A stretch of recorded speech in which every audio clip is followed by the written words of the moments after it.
Yeah, good morning, good afternoon, all. This is Jeroen van der Voren from Amsterdam. Welcome all the delegates from wherever you are, from home, from the office. We like to start with introducing you to three of our panelists: Maureen Sullivan, based in Chicago; Ryan Holler-Gregory, based in New York; and Dil Khan from London, my three colleagues. So maybe, Maureen, I can first ask you to briefly introduce yourself. Thanks so much, Arun. Hello, everyone. Thank you so much for participating in today's conference. We're very honored to be a part of the ACT this year.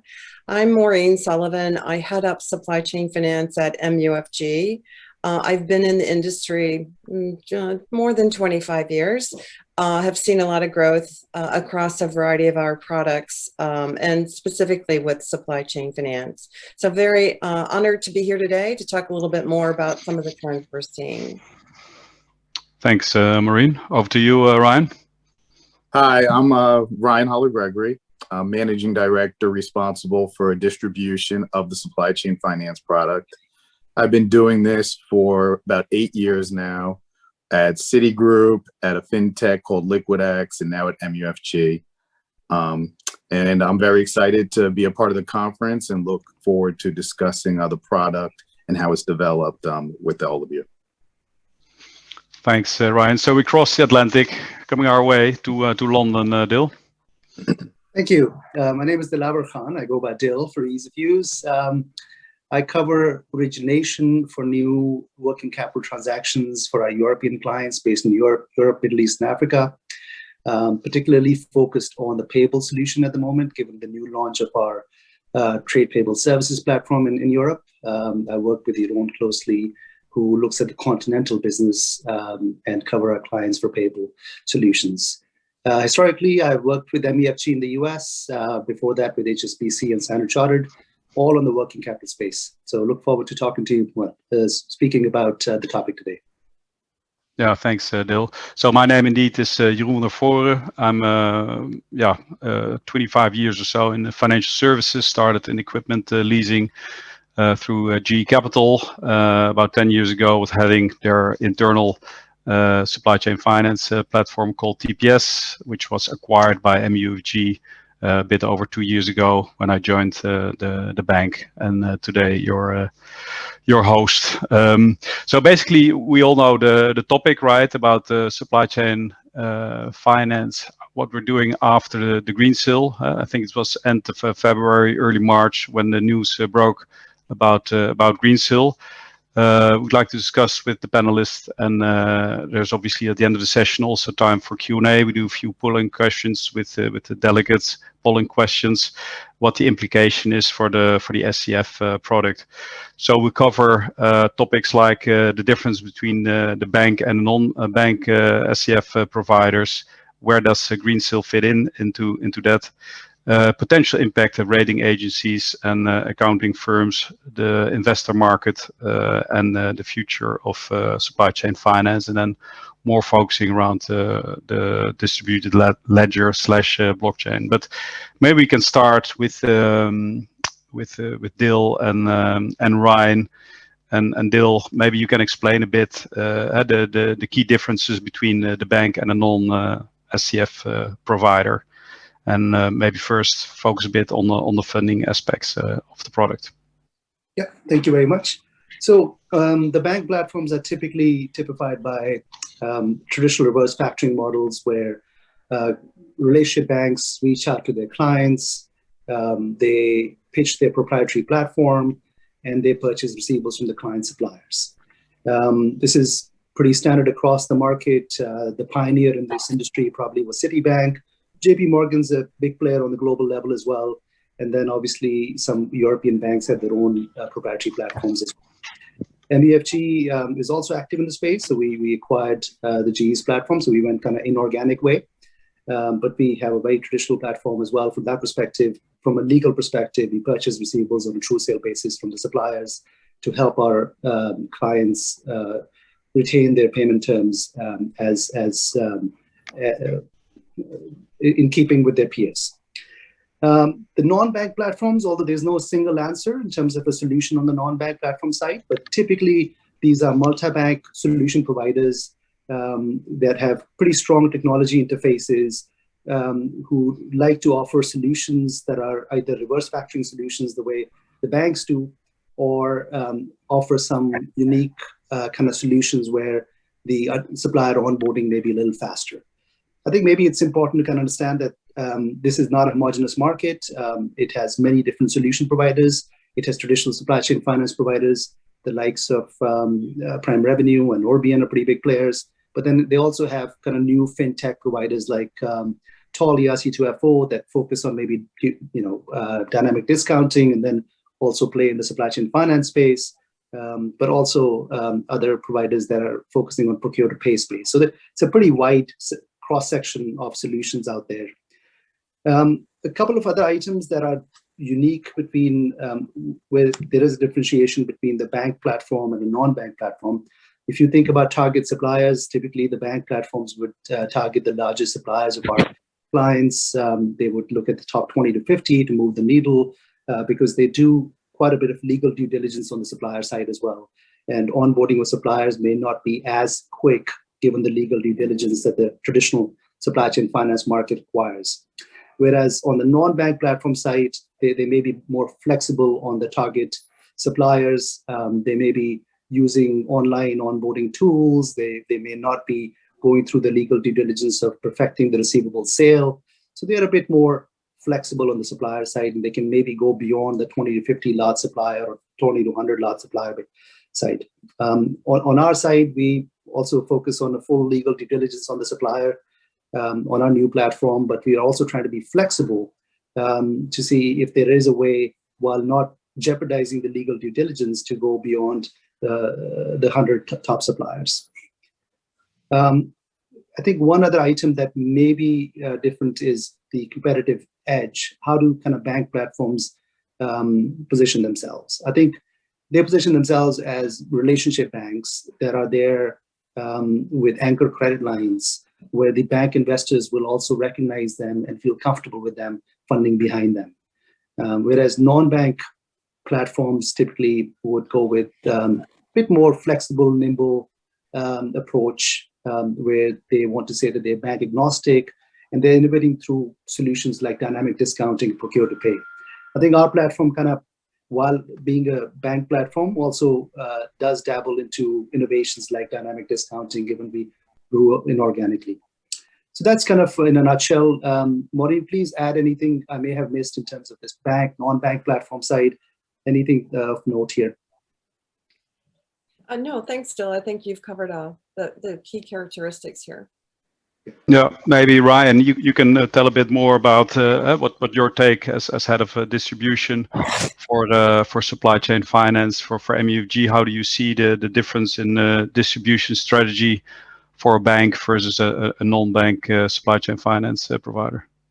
Yeah, thanks, Jeroen. I would say one of the main differences is what Dill alluded to, that MUFG as a bank will use relationship banks to come in to help the corporate spread out the wallet between the relationship banks. MUFG will be an anchor investor. And for the fintech and non-bank solutions, you're going to see a lot more asset managers and non-relationship banks participating on those type of platforms. And that's essentially more hot money. It's not as sticky as the relationship banks. And the reason is they don't have skin in the game as far as relationships concerned. They are obligated to provide their investors, their limited partners, with the best economics possible.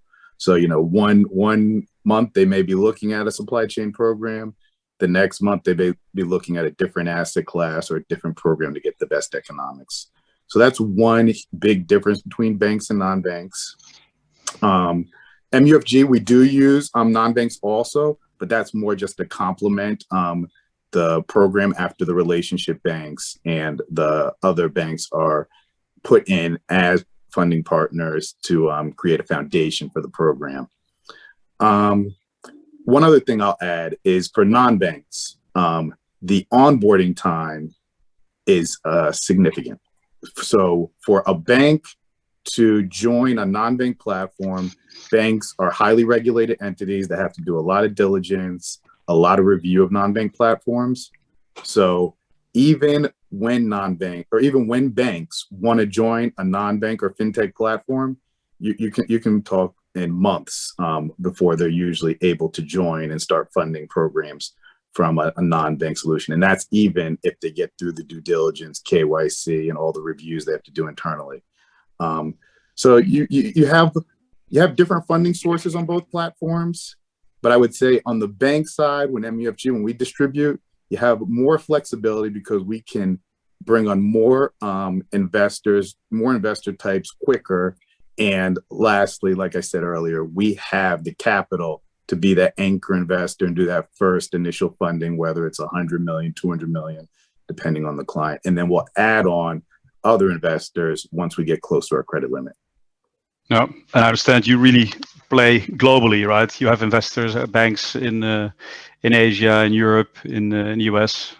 That's exactly right. You're right. Spread across the globe. Globally, all different types of banks, whether it's community banks that are small, looking for a substitute for cash, to the large global banks that have dedicated supply chain finance teams, and also asset managers and non-bank financial institutions worldwide, as we used it as our funding partners. Thank you for that, Ryan. So Dale, because obviously the key topic was around the collapse of Greensill impact on supply chain finance. So we heard the banks and the non-banks, but actually, where do you see Greensill fitting in this? Because I know they had a banking license, but on the other hand, they also labeled more like a fintech. So maybe you can elaborate a bit on that one. Yeah, I think it's very well publicized. It's a lot of press, obviously, on Greensill over the last few months since the bankruptcy came out.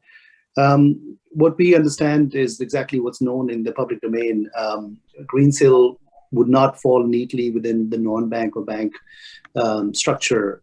They did have Greensill Bank, that was a registered bank that could put in some initial capital into the programs, maybe not at the level that the banks can. And they provided a one-stop shop for all working capital solutions. They played in receivables, payables, and I think more recently inventory solutions as well. They did start off on the payable side. We understand they were initially combining with Taulia, provide supply chain finance to clients using dynamic discounting, and they then slowly kind of expanded into a niche space of kind of long tail suppliers, and then moved into the receivable purchase and inventory solution space, as well as they hired more people that were senior structures into the receivables space. Over the last couple of years, we saw them more on the securitization space as well. So they are they played across the entire working capital spectrum.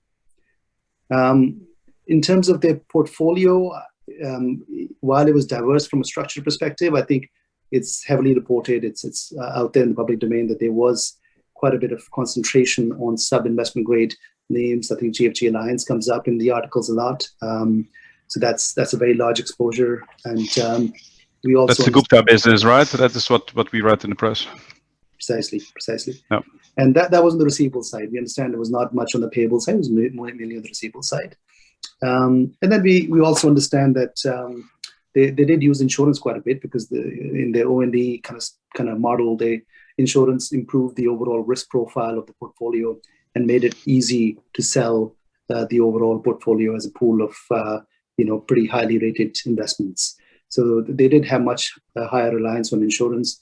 On the payable side, we don't really see insurance a lot, because typically relationship banks would have their own short-term uncommitted capacity on the names, and they would not go to the insurance market to cover their risk. Maybe Ryan can add a bit more on their funding model.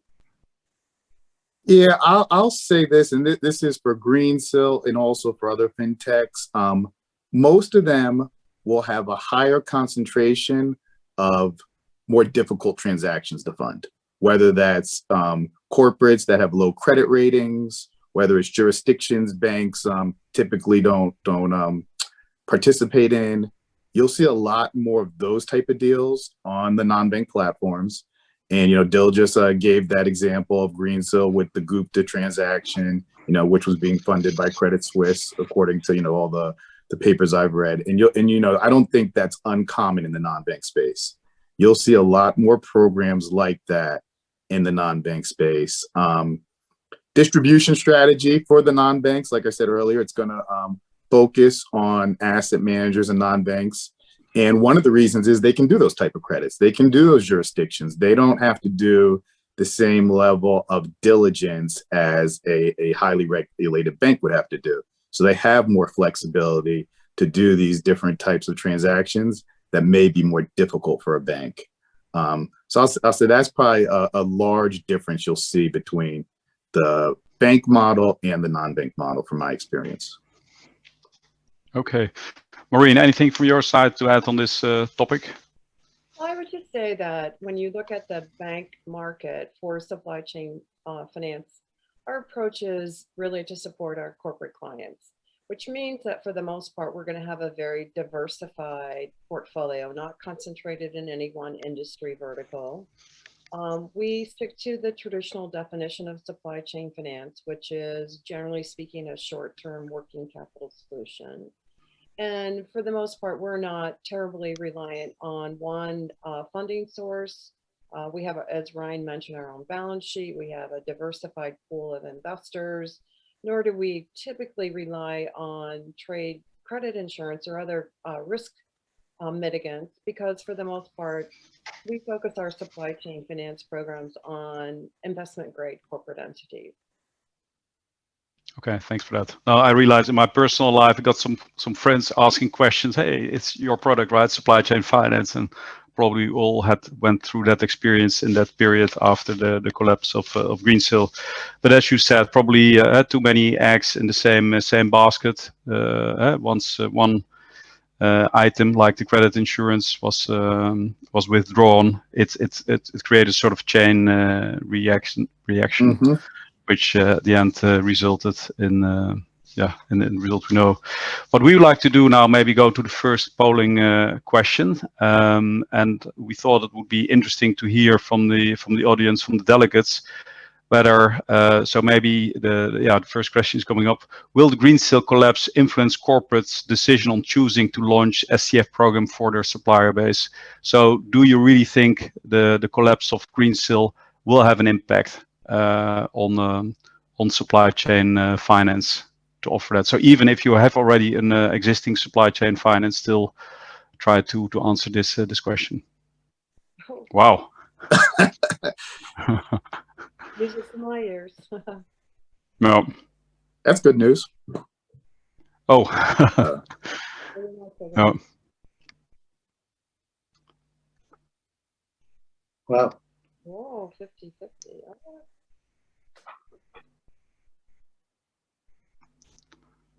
Yeah, so I don't know how long it will take, because I also saw immediately 100% for yes, but it seems that the answers were coming in. So I think overall, it looks like now most of you no. Now we go back to 50-50. Let me wait another 5 seconds or 10 seconds.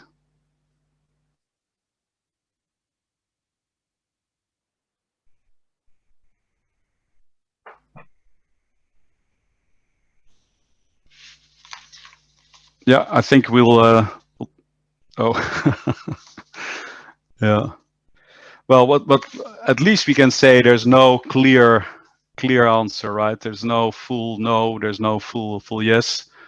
It's pretty clear that the first question, I think we're quite pleased, at least from our side, because as we just explained, we think the traditional supply chain finance product is far away from what Greensill was doing, and actually at least what was the driver for their issues.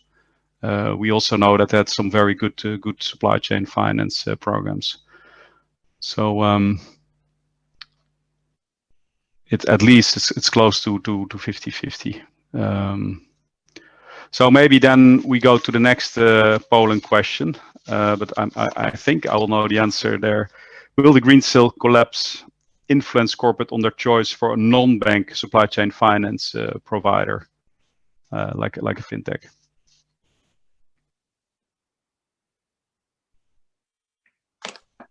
So first question was, hey, supply chain finance, yes or no? or now supply chain finance for fintech? Yes or no?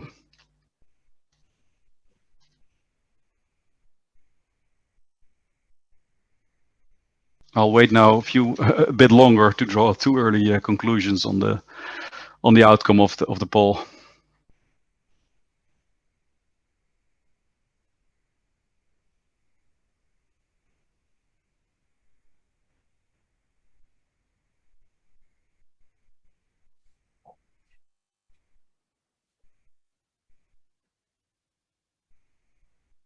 Okay, well, I think this one is also a bit what we expected, in all honesty. I think there's a more clear answer on this one, and yeah, what we just described and discussed earlier in the first part of this session. It's clear indeed that it might impact indeed the decision on whether you want to go for a bank or non-bank SCF provider. So very interesting start. So I'm not sure whether any of the panelists have something to say about the results. Maybe Maureen, we'll start with you. Well, I think on the first question, what I'd like to understand is what's driving that concern about launching a supply chain finance program. We did kind of end up in a 50-50. Yes, I'm thinking about doing it. No, I'm not thinking about doing it. I don't know if it has anything, if it's related at all to the recent events in the market, or if it's related to excess liquidity in the market. So I think it's something we need to kind of explore a little bit more. Yep, makes sense. Thank you. Dil, maybe from your side, anything to add? Yeah, I think generally the press has been quite negative on supply chain in the wake of the bankruptcy. And it's unfortunate, and that's what we do internally as well, to kind of explain that it's not properly structured supply chain finance programs that have struggled even under Greensill. They had programs for investment grade companies that were well structured, that continue performing really well. So I think it's important kind of to educate internally where the banks are doing it, but the corporates as well should understand that it's, I think supply chain finance has gotten some headline risk because of this, but if you look closer, the supply chain finance was not the reason why the bankruptcy essentially came in the first place. So I think that's important to understand. But yeah, I agree on the second bit. Maybe Ryan can add a bit more on the non-bank solutions and maybe the note sale programs out there that may be impacted.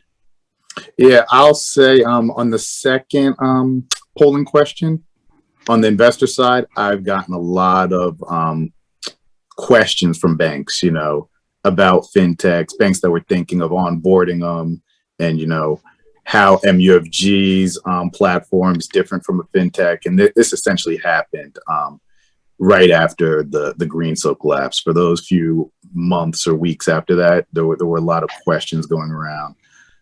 As far as the note program goes and selling notes into the market, I think that's an option. And look, banks do it and fintechs do it.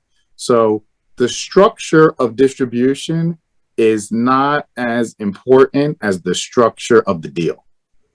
How the deal is structured, how it's originated is probably, the most important thing. And what Dil alluded to earlier of how banks, do the KYC, purchase the receivables, do all the filings.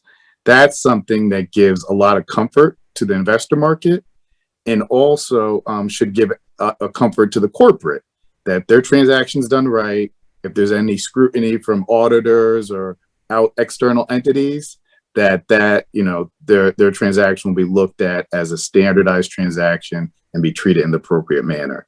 And I think that's probably the most important part when structuring an SCF program. Whether you're selling a note or individual receivables, banks and non-banks do both. So you can find investors and liquidity in the market from either distribution structure. Thanks, Ryan, for that. Actually, I'm looking at the time. We still have 15 minutes left, and we'd like to cover two topics, and also leave some third polling question, and also leave some room for Q&A. So maybe, Maureen, we can go to you, but that's more than about the impact on the rating agency and or the accounting firms about what happened to Greensill. Maybe you can elaborate a bit. Do you think it will have an impact on the treatment, accounting treatment as an example, or how rating agencies will look at companies in specific industries or so using supply chain finance? Okay, thanks for that. Let me preface, of course, at the very start of my comment that I'm not an accountant, nor am I going to be giving accounting advice, but what I would like to share is what we witnessed when working with our clients launching supply chain finance programs. So classification of supply chain finance transactions on corporate balance sheets can vary depending upon companies' own internal accounting review, along with their discussion with their external accountants. Factors that can influence this treatment include such things as materiality. How big is the supply chain finance program in relationship to the overall size of the corporate's balance sheet? Are the payment terms consistent with others in that industry vertical? And are suppliers receiving equitable treatment? These are just some of the factors that might be discussed, but it's important to note that this discussion should happen with all corporates initially as they're considering a conversation with their controller, internal accounting, or external accountant on whether and how supply chain finance would be viewed. I think the impact of Greensill remains to be seen in terms of regulatory or accounting board's response. Clearly, the conversation in the past has been focused more on the corporate balance sheet treatment. So when people look at the historical view of supply chain finance, the question really becomes, you know, what will be the outcome with some of the additional scrutiny that we are experiencing both by regulators and accounting boards. And I think people have to remember that supply chain finance is a relatively new product. So it's difficult to do a deep examination around the history associated with financial disclosure. And again, although we can't speak for accounting or regulatory authorities, it's well known that their purpose is to ensure that publicly traded corporations provide appropriate transparency and visibility across their financial reporting. So obviously this allows, this visibility allows investors to have sufficient information to make sound investment decisions. We're highly supportive of that. We think that measured actions that regulators or accounting boards deem appropriate, if they result in improved and or consistent reporting for supply chain transactions, that's good for all.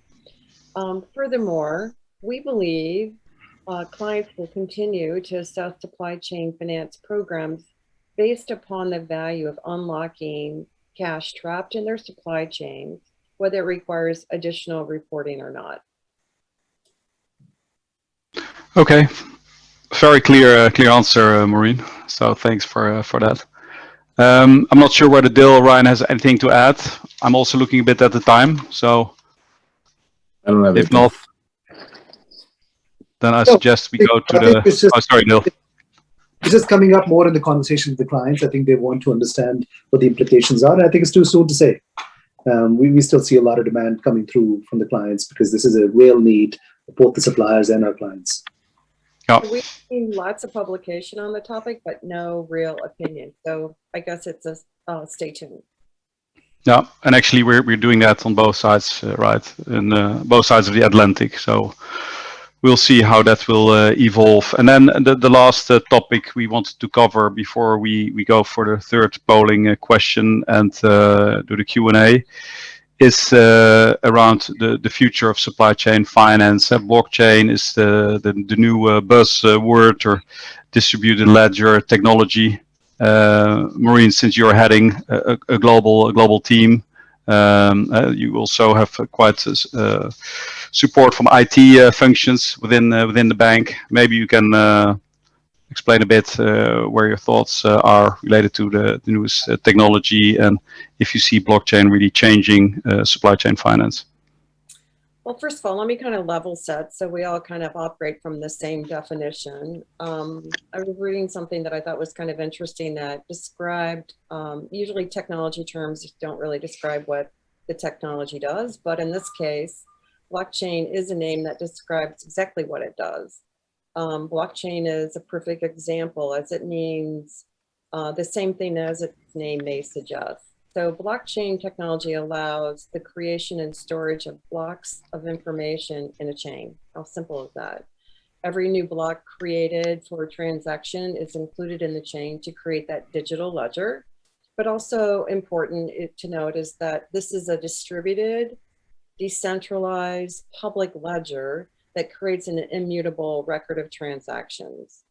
Blockchain also creates smart contracts, which means basically self-executing contracts based on a computer code that is stored in a blockchain, which can create enhanced automation along with better visibility over the status of goods. While the application of blockchain technology to the supply chain functions is currently being explored, one of the less studied areas of blockchain is the visibility and its ability to facilitate supply chain finance. Blockchain inherently increases trust between all the parties involved because of that immutable ledger, which is shared amongst all the parties. As you know, in supply chain finance, the ability to have trust among partners is very critical because you've got buyers, sellers, and financial institutions. Buyers rely on sellers to deliver the quality and quantity of authentic products. Sellers rely on buyers to pay the invoice by the due date. Financial institutions are in the middle, but they rely on both the buyers and the sellers to execute the purchase agreement so that they can provide the early payment and reclaim the advance. So trust is imperative to manage the supply chain. There's been plenty of discussion about how blockchain could play a role in supply chain finance solutions, as it will bring a higher degree of automation with the use of smart contracts, driving down transaction costs. Its immutable audit trail will increase trust among parties and be the single source of truth in determining receipt of goods, which also allows for invoices to be paid early. Lastly, there's an opportunity to explore financing the supply chain earlier in the cycle, given access to performance data between the trading partners. This would include moving back into the supply chain timeframe, where financing could be provided perhaps in pre-shipment financing or in transit shipping, rather than the current model where most of the financing is done post-invoice approval. While blockchain may have a role to play in supply chain finance in the future, I think unfortunately the news right now is it's not likely to happen anytime soon. For one thing, developing and implementing viable blockchain solutions is likely to involve a lengthy life cycle, given its still nascent nature of the technology, not to mention a considerable amount of investment. High costs and a lack of a global standard present obstacles where adoption is concerned. Developing blockchain supply chain finance solutions requires considerable amount of collaboration among all participants, including an agreement to build and share a common system. Then agreed standards would be needed, and if a particular approach were to gain traction across all the supplier ecosystems. So the benefits of implementation would likely only be achieved with a critical mass of participants, meaning that a community of parties would need to be committed to adoption without the challenges, and recognizing the challenges of, at some point in the future, realizing financial benefits. There are many players trying to figure this out, including companies like Tencent, IBM, TradeShift, Chain to Finance, Ripple, Baidu, Alibaba, there are many more. But as we speak, there has not been a definitive set of rails or standards that have been agreed to, so it is still a work in progress. It seems that you think something will change, but it might take a bit longer than we might have initially thought about this. So maybe we can ask the team to put up the third polling question, because I see again we only have 5 minutes left. So If the third polling question can come up, please. That is indeed about in a 1 to 3 year horizon rather than 5 to 10. Do corporates believe blockchain will have a significant impact on the supply chain finance market? Yes or no? Quite interesting to see what.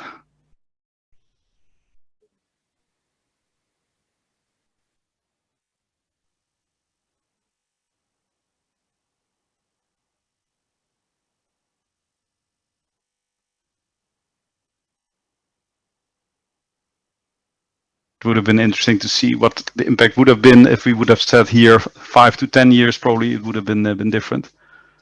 But Maureen, it looks like the audience listened quite carefully to you. Oh, well, hopefully I wasn't demotivating, but we No. I think there's a bit of a horizon out there in terms of time. Yeah. I think this one is the clearest winner, right, out of the three questions. What we will see from votes. Okay, I would like to thank all the delegates for putting in the votes, and now I would like to open the floor quickly for the questions. So the first question is probably one for Ryan. The difference between bank and non-bank providers seems a generalization. What about if the multiple investors in a non-bank provider are relationship banks? Can you take that one, Ryan? Yeah, I can take that. That may be the case. You may have some fintechs and non-banks that have multiple relationship banks. You know, I can think of Prime Revenue. You know, they've been around 20 years. They probably have a decent amount of banks in there. But I would say dealing with a fintech and getting funding through a fintech is materially different than getting funding through a bank, because one side is the relationship bank's relationship with the corporate. The other side is the relationship bank's relationship with the bank.